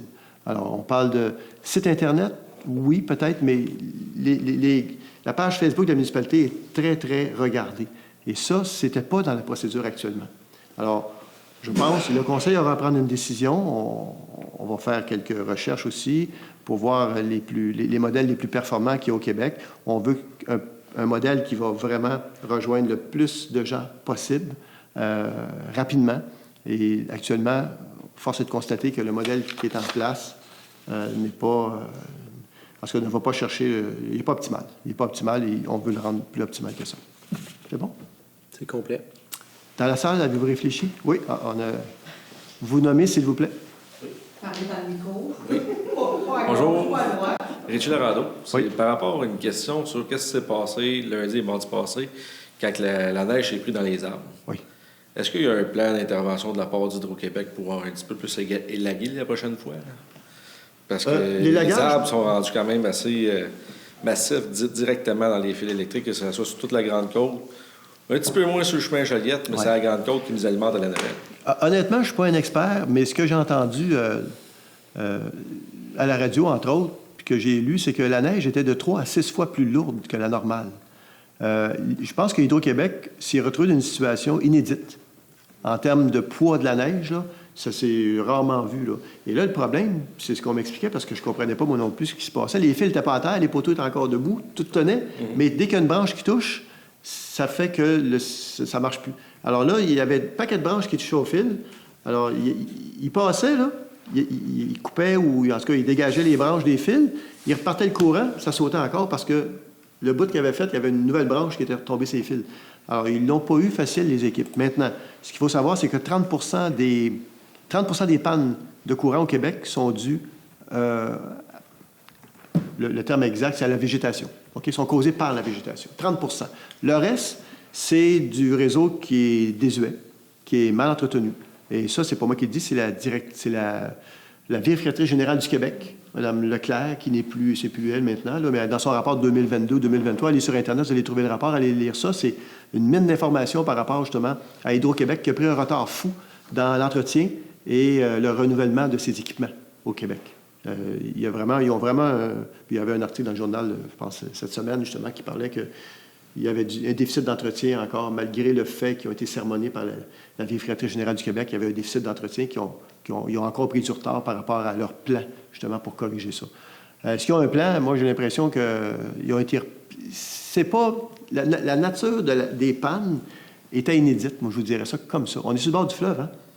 Il y a beaucoup d'humidité qui transporte. Puis quand la neige tombe, elle se gonfle. Je ne suis pas un spécialiste, là, mais c'est ce que j'ai lu, là, et le poids de la neige augmente. Et parce que du lagage, ils l'ont fait il y a 2 ans. Ils en font régulièrement. Est-ce qu'ils en font assez? Probablement que non. Pardon? Il y avait beaucoup de feuilles aussi dans les arbres. C'est ça, exact. Il y avait beaucoup de feuilles dans les arbres. Puis bon, voilà, c'est sûr que c'est pas... Moi, en tout cas, moi, je prends la balle au bon, là, puis je veux juste féliciter les équipes, parce que je suis allé jaser avec des équipes sur le terrain. Je me suis promené sur le terrain pendant ces 40 heures-là. Moi, puis je suis allé féliciter les gars d'Hydro, là. Pas facile. Puis, c'est ça, ils ont fait du bon boulot. Alors, c'est pas à eux, il ne faut pas les en vouloir à eux. C'est pas eux autres Ah non, c'est pas eux autres le problème.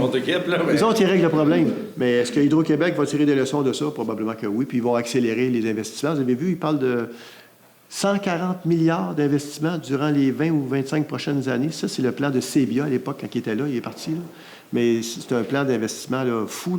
Là. Donc, je pense que là, ils vont mettre les bouchées doubles pour s'assurer que ça ne se reproduise pas. D'accord. Merci. Merci à vous. Peut-être préciser aussi, M. le maire, que les gens de la municipalité ont travaillé fort. Absolument. Du matin, Oui, ils ont faites bien de le arrêté, dire. là. Tout le monde a fait un sacré bon boulot. Puis les gens de la municipalité, les employés municipaux, tout le monde était sur le gun, comme on dit. Là. Puis, excusez l'expression, là, c'est pas mal ça. Tout le monde était sur le gun. Tout le monde était vraiment... prêt à tout pour soutenir. Même, il y avait des voisins qui avaient les gens s'entraidaient entre eux. Là. Une belle communauté qui s'est tenue là, pour justement passer au travers cette épreuve-là. Puis bon, on est quoi? Ça fait 3 années de suite. Là. On a eu le coup de vent en 23. On a eu l'année passée les pluies diluviennes le 9 août. Puis là, cette année, on a cette tempête-là qui nous tombe dessus. Alors, on est résilient, on soutient une belle solidarité, puis on a passé au travers. Bravo tout le monde, vraiment. Là. Chapeau à tout le monde. Monsieur le maire, j'aimerais peut-être rappeler aussi aux citoyens que c'est important de préparer votre trousse 72 heures parce que des événements qui ont rapport avec l'environnement risquent de survenir plus régulièrement maintenant. Alors, oui, c'est ça. Préparez votre petite trousse, vérifiez la liste. Ça peut toujours servir. J'en ai fait l'expérience moi-même. Puis pour revenir à Hydro-Québec, M. Lorando, OK, sauf dans des situations exceptionnelles comme on a eu, là, mais s'il y a un poteau qui est identifié à Hydro-Québec puis qu'il y a une branche qui frôle, le fil, on peut facilement contacter Hydro-Québec. Je l'ai fait chez nous il y a 2 semaines. Puis 2 heures et demie plus tard, le camion était dans la cour.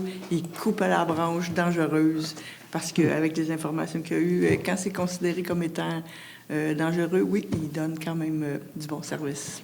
Quand ils ne sont pas dans le jus, mettons. Est-ce que sur Facebook, ça va? Dans la salle, ça va? Ah, allez-y. Allez-y. Excusez-moi de revenir. En fait, je me suis rappelé... Vous avez le droit. Une question que j'avais déjà posée ici dans une des séances, l'année passée, je pense. C'était un rapport avec des commerces de proximité. Alors, j'en avais parlé, j'ai posé la question au maire. J'ai donné même l'exemple de la Valtrie avec des affaires comme des Tim Hortons et tout. Mais j'avais observé que le maire n'était pas vraiment, c'était pas comme quelque chose qu'il pensait dans les prochaines années. Mais j'ai lu quand même le programme. Là, je sais pas, excusez-moi si j'ai confondu un peu avec les programmes de l'autre madame Castonguay, ou c'est votre programme, mais j'ai vu quand même quelque part qu'on parlait des commerces de proximité. Quand j'ai lu le programme, alors je me suis dit, est-ce que peut-être qu'on n'a pas la même définition de c'est quoi le commerce de proximité? Pouvez-vous m'éclairer là-dessus? Bien, achat local. Achat local. Vous parlez des programmes, effectivement. Nous, on dit qu'il faut se donner une politique d'achat local. Elle est prête.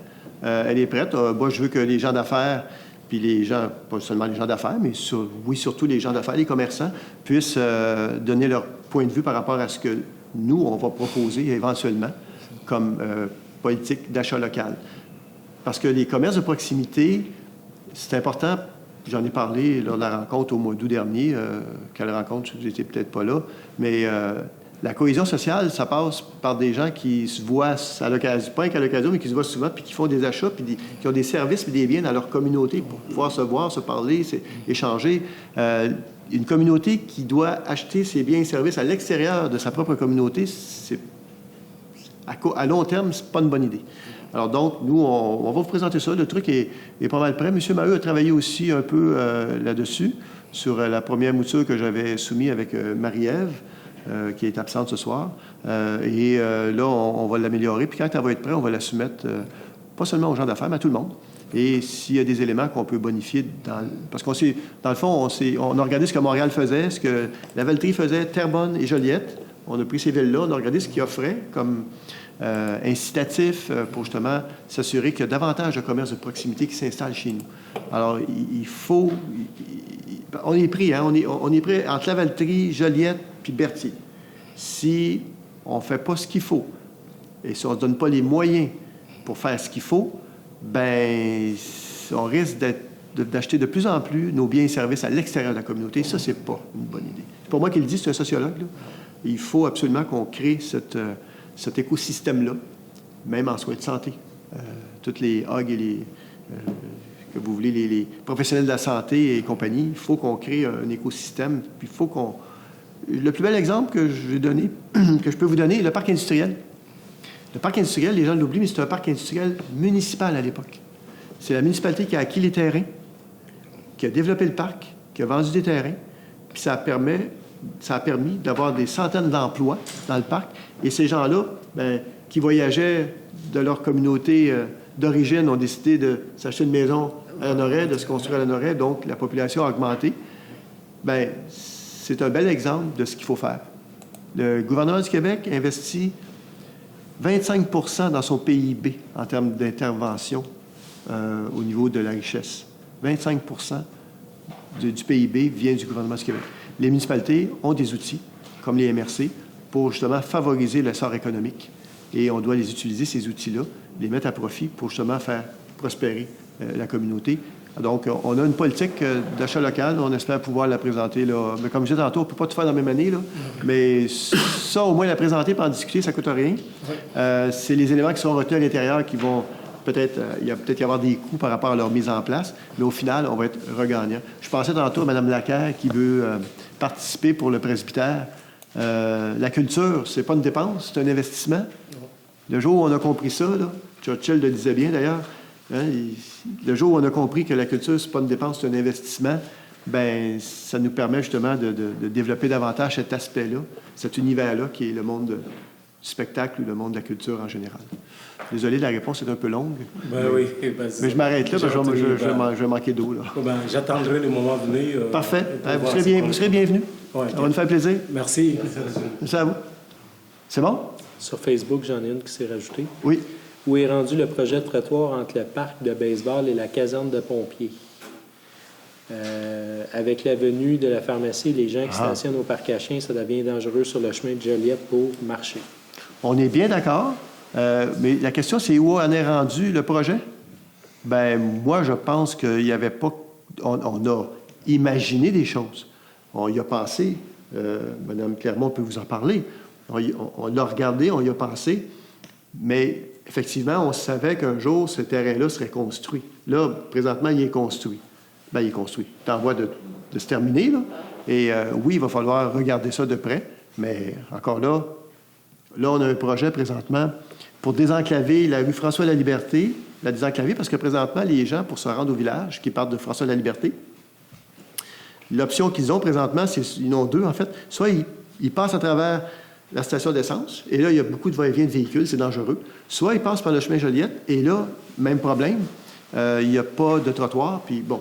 Alors là, il y a des plans qui sont pratiquement prêts pour justement désenclaver François-Laliberté avec un trottoir qui va longer le chemin Joliette. On est en discussion avec le MTQ pour ça. Maintenant, pour ce qui est du projet où se trouve la pharmacie, ça aussi, il va falloir effectivement, là, on est vraiment dans le bon moment, parce qu'à l'époque, quand on y a pensé, on s'est dit non, on n'ira pas faire de trottoir là, parce que on sait que ça va se construire.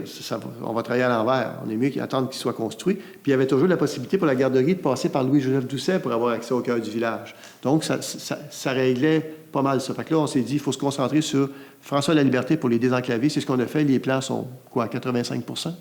L'avant-projet est pas mal. L'avant-projet est pas mal terminé. Alors là, c'est des ententes avec le MTQ.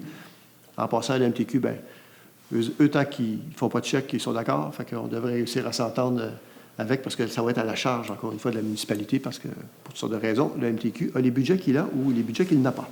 Voilà. Ça va? J'en ai un autre. Jean-François Gagné, M. Villeneuve, malgré les problèmes importants connus au chalet sportif l'an dernier, vous approuvez maintenant l'embauche d'une nouvelle personne pour la gestion des prêts d'équipement. Quelle garantie pouvez-vous offrir que cette personne ne subisse pas les mêmes difficultés? Et pourquoi ces mesures n'ont-elles pas été mises en place plus tôt, alors que les problèmes étaient déjà connus? Le problème a été connu à l'hiver passé. Automne, hiver, printemps passé. Le problème a été documenté d'une certaine façon. On a rencontré les partenaires de la municipalité. Ce n'est pas une décision que la municipalité a prise seule. Ce n'est pas les conseils, ce n'est pas le membre du conseil qui a pris cette décision seul, ce n'est pas les employés municipaux non plus. Nos partenaires, pour en nommer qu'un, parce que je n'aimerais pas les autres par confidentialité, la Sûreté du Québec.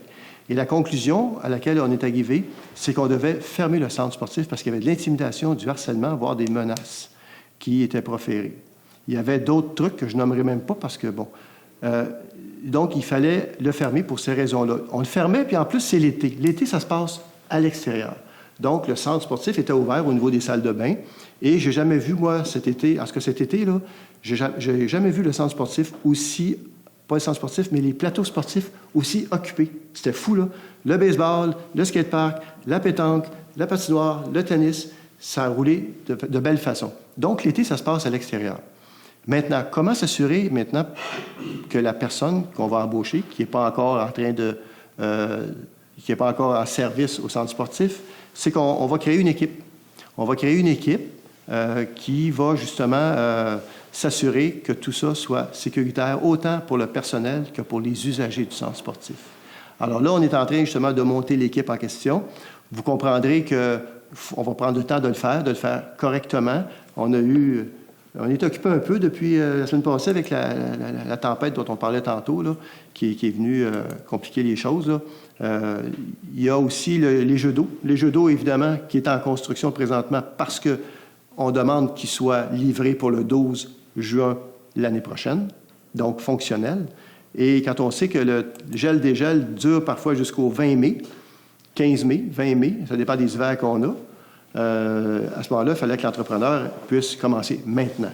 Alors, c'est pour ça que vous voyez que maintenant, le centre sportif, c'est un peu le chaos, là. Mais pas le chaos, c'est quand même un chaos organisé quand même, là, avec des clôtures protégées, etc., puis il y a eu des tranchées de faites pour passer les tuyaux, etc.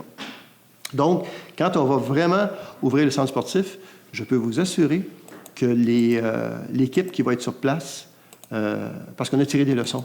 On a tiré des leçons de l'année passée. Une personne seule au centre sportif, c'est pas une bonne idée. Ça, en partant, c'est pas une bonne idée. Il faut qu'il soit au moins deux. Et ça prend des gens qui ont une certaine formation, une certaine expérience pour pouvoir... Puis on n'est pas en train de vouloir dire qu'on veut faire une forteresse, là, c'est pas ça l'idée, là, mais on veut s'assurer qu'on a les bonnes personnes. Puis les employés qui ont été là durant ce temps-là ont fait du bon boulot. Ça, on ne peut pas. Mais on a compris aussi qu'il fallait peut-être les outiller davantage pour justement s'assurer que les problèmes qu'ils ont vécus l'année passée, puis peut-être l'année d'avant, ne se reproduisent pas, puis qu'ils aient les bons outils pour pouvoir faire leur travail. Alors, on a tiré des leçons de ça, et je vous rassure, M. Gagné, qu'on va avoir une équipe qui va être en place, et on va se coller aussi aux heures des jeunes et des moins jeunes pour le centre sportif. Vous savez que l'hiver passé, on fermait sur l'heure du midi, on ne fermera plus sur l'heure du midi. Il y a grand-papa, grand-maman qui arrivent avec les petits-enfants à 11h30, puis on lui dit on ferme le centre à midi parce qu'on n'a pas de personnel pour... La personne doit aller dîner, on ferme le centre à midi. C'est pas une bonne idée. Moi-même, je suis allé faire du bénévolat pour s'assurer de le laisser ouvert. Il fait moins 20 dehors, là. On ferme pas... Donc, tout ça, on a tiré des leçons, et puis on va faire mieux, beaucoup mieux. Puis je le tiens à le préciser, là, il n'y a aucun blâme à l'endroit des employés municipaux par rapport à cette situation-là ou à ces situations-là. Mais là, on a appris, puis on va s'assurer qu'ils vont être bien entourés, puis qu'ils vont avoir les formations nécessaires pour pouvoir reprendre du service au centre sportif. Un autre qui s'est rajouté. Oui, allez-y. Question de Cynthia Béliveau. On va faire un café. Les gens qui écoutent sur Facebook, là, moi, je vous propose un truc. On va faire un café rencontre. Et là, on pourra se jaser. Là, ce que je vais faire, il y en a une qui se rajoute. Je vais répondre très succinctement pour éviter qu'une autre se rajoute, parce qu'on va y passer la nuit. Monsieur Maheu? Est-ce que les employés resteront en poste autant l'hiver que l'été? On va se coller aux horaires des jeunes et des moins jeunes. Donc, c'est quoi rester en poste? C'est se coller aux heures des jeunes et moins jeunes. Donc, on veut que ce soit un centre qui soit animé à l'année longue. On ne fera pas ça la nuit, là. Il y a des heures d'ouverture, des heures de fermeture. Voilà, j'arrête ça. Autre question? Est-ce que j'ai un proposeur pour lever l'Assemblée? Proposé par monsieur François Bojali. Est-ce que j'ai un appuyeur? Appuyé par Mme Lucie Ouellette, à ma droite. À ma gauche. C'est unanime. Merci beaucoup tout le monde et bonne fin de soirée.